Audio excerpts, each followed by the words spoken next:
அழகே அழகுல அடுத்து நடக்க போகுதுன்னு வாங்க பார்க்கலாம். சுரேஷ்க்கும் மதிக்கும் கல்யாணம் முடிஞ்ச கையோட வீட்டுக்கு எல்லாரும் வந்துடுறாங்க. அடுத்து சம்பிரதாயத்துக்கு ரெடி பண்ணிக்கிட்டு இருக்காங்க. அப்பதான் சுரேஷ், மாமா வாங்க போலாம் அப்படின்னு சொல்லி சுரேஷ் கூப்பிடவும், டேய் இருடா மாப்ள,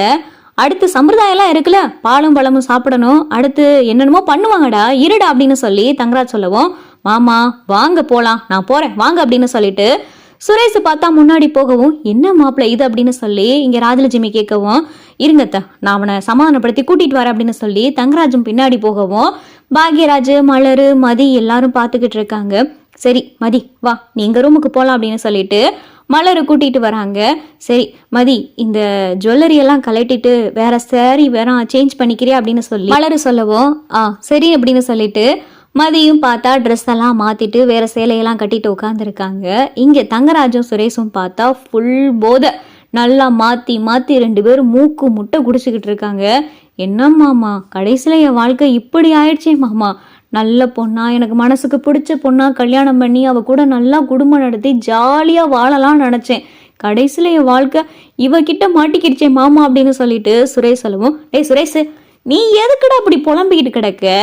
இங்க பாரு இப்பயும் ஒண்ணு கெட்டு போல, இந்த கல்யாணம் நமக்கு எதுவும் அசிங்கம் வந்துடக்கூடாதுக்காக மட்டும்தான் இவ கழுத்துல உனக்கு தாலி கட்ட சொன்னதே,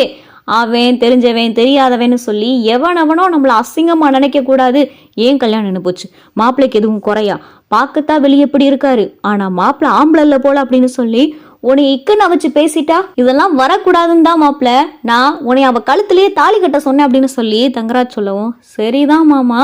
ஆனா எப்படி இருந்தாலும் அவ கூட நான் வாழணுமே, எனக்கு அவளை பார்த்தாவே பிடிக்க மாட்டேங்குது மாமா அப்படின்னு சொல்லிட்டு இங்க சுரேஷ் கடந்து புலம்பிக்கிட்டு இருக்க. அப்பதான் ரேவதியும் மலரும் பேசிக்கிட்டு இருக்காங்க. என்ன நீ இவ்வளவு நேரம் ஆச்சு, சுரேஷை காணா, பாலும் பழமும் சாப்பிடல, அடுத்தடுத்து சம்பிரதாயம் இருக்கு அதையும் எதுவும் பண்ணல, அடுத்து முதலிரவுக்கான ஏற்பாடு இருக்கு, இந்த சுரேஷ் எங்கதான் போனா அப்படின்னு சொல்லி ரேவதி புலம்ப. அப்பதான் மலரு,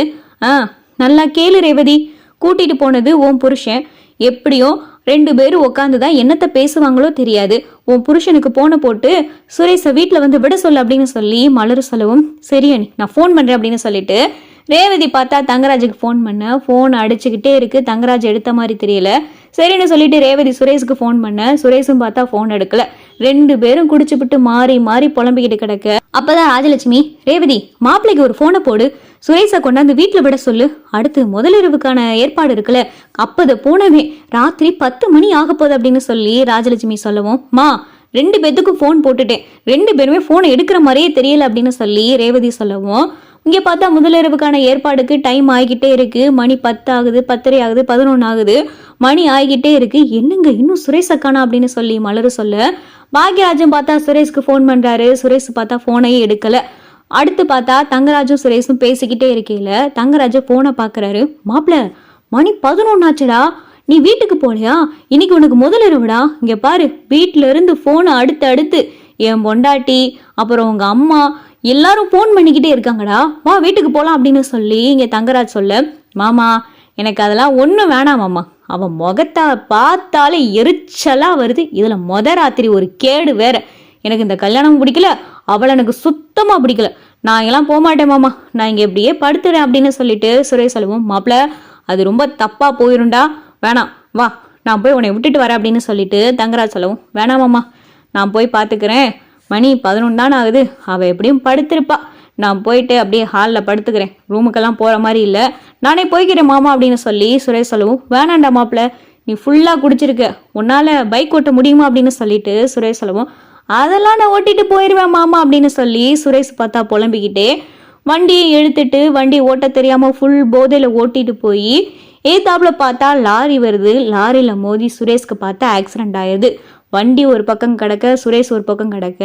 ஆக்சிடென்ட் ஆன கையோட பார்த்தா இங்க ராஜலட்சுமிக்கு ஃபோன் வருது. மதிய ரூமுக்குள்ள போய் தூங்கவே செஞ்சுறாங்க, மதிய ரூமுக்குள்ள படுத்திருக்காங்க. ராஜலட்சுமி ஃபோன் வரவும் ராஜலட்சுமி ஃபோன் எடுத்துட்டு, ஹலோ யார் பேசுறது அப்படின்னு சொல்லி ராஜலட்சுமி கேட்க, நாங்க இந்த மாதிரி SRM ஹாஸ்பிட்டல்ல இருந்து பேசுறோம், இங்க சுரேஷ்ன்றவங்க வீடு இதுதானே, சுரேஷ் அவரை ஆக்சிடென்ட் ஆயிருச்சு, ஹாஸ்பிட்டல் அட்மிட் பண்ணியிருக்காங்க அப்படின்னு சொல்லிட்டு ஹாஸ்பிட்டல் இருந்து சொல்லவும் ராஜலட்சுமி பார்த்தா, ஐயோ என்ன சொல்றீங்க, சுரேஷ்க்கு ஆக்சிடென்ட் ஆயிடுச்சு அப்படின்னு சொல்லிட்டு ராஜலட்சுமி கத்த, ராஜலட்சுமியோடைய சத்தத்தை கேட்டுட்டு ராகவன், பாக்யராஜ், மலரு, ஸ்ருதி, சித்தார்த்தன் சொல்லி எல்லாரும் ஓடியாராங்க. என்ன ஆச்சு அப்படின்னு சொல்லி மலரு கேட்க, மா என்னம்மா என்ன ஆச்சு அப்படின்னு சொல்லி ரேவதி கேட்க, ரேவதி சுரேஷ்க்கு ஆக்சிடென்ட் ஆயிடுச்சாண்டி அப்படின்னு சொல்லிட்டு ராஜலட்சுமி சொல்ல, ஐயோ அப்படின்னு சொல்லிட்டு பாக்யராஜ், ராகவன் எல்லாரும் கடந்து பதறாங்க. அம்மா எந்த ஹாஸ்பிட்டல்மா அப்படின்னு சொல்லி பாக்யராஜ் சொல்ல, ஏதோ எஸ்ஆர்எம் ஹாஸ்பிட்டல்னு சொன்னாடா அப்படின்னு சொல்லிட்டு இங்க பார்த்தா ராஜலட்சுமி பதறிக்கிட்டே சொல்ல, வெளியில பார்த்தா ஒரே சத்தமா கேக்குது. என்ன சத்தம் அப்படின்னு சொல்லிட்டு மதி பார்த்தா கதவை திறந்து வெளியில வராங்க. எல்லாரும் ஒரே பரபரப்பா பேசிக்கிட்டு இருக்காங்க. அப்பதான் மதியை பார்த்ததுமே மலர் வேகமா ஓடியாந்து சொல்றாங்க, மதி சுரேஷ்க்கு ஆக்சிடென்ட் ஆயிடுச்சு அப்படின்னு சொல்லிட்டு மலர் சொல்லவும், மதி முகத்துல பார்த்தா எந்த விதமான சஞ்சலமும் இல்ல, சிரிக்கல, அழுகல, கோவப்படல, முகம் பார்த்தா செல்லையாட்ட அப்படியே இருக்கு. மலர் பார்த்துட்டு, சரி ஏதோ கோவத்துல இருக்கா போல அப்படின்னு சொல்லிட்டு, சரி மதி நீ இங்கே இரு, நாங்க ஹாஸ்பிட்டல் போயிட்டு வந்துடும் அப்படின்னு சொல்லிட்டு மலர் சொல்லவும், இல்ல நானும் வரேன் அப்படின்னு சொல்லி மதி சொல்லவும், சரி வா போலாம் அப்படின்னு சொல்லி வீட்டில் இருக்கிற எல்லாரும் பார்த்தா கிளம்பி இங்க ஹாஸ்பிட்டல் வராங்க. அங்க பார்த்தா கையில கட்டு போட்டு தலையில கட்டு போட்டு இங்க ஹாஸ்பிட்டல்ல சுரேஷ் படுத்து கிடக்கவும், சுரேஷ் உனக்கு என்னடா ஆச்சு அப்படின்னு சொல்லி ராஜலட்சுமி கடந்து பதறவும், மா அதெல்லாம் ஒன்றும் இல்லம்மா அப்படின்னு சொல்லிட்டு சுரேஷ் சொல்லவும், அப்பதான் நர்ஸு ஃபுல்லா குடிச்சிருந்திருக்காரு, குடிச்சிட்டு வண்டி வேற ஓட்டிட்டு வந்திருக்காரு, எய்த்தாப்புல வந்த லாரி வேற இடிச்சிருக்கு, இடிச்சதுல கீழே விழுந்ததுல நல்ல வேலைக்கு உயிருக்கு எந்த ஆபத்தும் இல்லை, தலையில கட்டு, அப்புறம் கையில கொஞ்சம் ஃப்ராக்சர், அவ்வளவுதான். அங்கே ஆக்சிடென்ட் ஆன உடனே லாரி டிரைவர் தான் வந்து ஹாஸ்பிட்டலில் அட்மிட்டும் பண்ணார். தப்பு எல்லாமே இவர் மேலே தான். லாரி டிரைவர் கரெக்டாக தான் ஓட்டிட்டு வந்திருக்காரு, இவர் ஃபுல்லாக குடிச்சிட்டு வண்டி ஓட்டியிருக்காரு அப்படின்னு சொல்லி நர்ஸ் எல்லா டீட்டெயிலையும் சொல்லவும், டி சுரேஷ் எதுக்குடா முதல்ல நீ அவர் கூட முதல்ல போன, அவர் கூட போனது மட்டும் இல்லாமல் ஃபுல்லாக வேற குடிச்சிருந்திருக்க, கல்யாணம் நடந்து முடிஞ்ச கையோட வீட்டில இருந்து கிளம்பினவே, வீட்டுக்கு வரணும் கொஞ்சமாவது உனக்கு அக்கறை இருந்துச்சாடா, வீட்டுல இருக்கிற எல்லாரும் மாத்தி உனக்கு போன் பண்ணலாம் அப்படின்னு சொல்லிட்டு ரேவதி ஒரு பக்கம் திட்டிக்கிட்டு கிடக்க, எல்லாம் என் புருஷனை சொல்லணும், மாப்பிள்ளன்னு சொல்லி எல்லாரும் தலை மேல தூக்கி வச்சு கொண்டாடவும் அவர் கண்ணு முன்னு தெரியாம நடந்துகிட்டு இருக்காரு அப்படின்னு சொல்லி ரேவதி புலம்பிக்கிட்டு இருக்காங்க. என்ன சுரேஷ் பார்த்து நடந்துக்கிறது இல்லையா, கல்யாணம் முடிஞ்ச கையோட இப்படி ஆயிடுச்சு அப்படின்னு சொல்லி மலர் ஒரு பக்கம் சொல்ல, அப்பதான் ராஜலட்சுமி,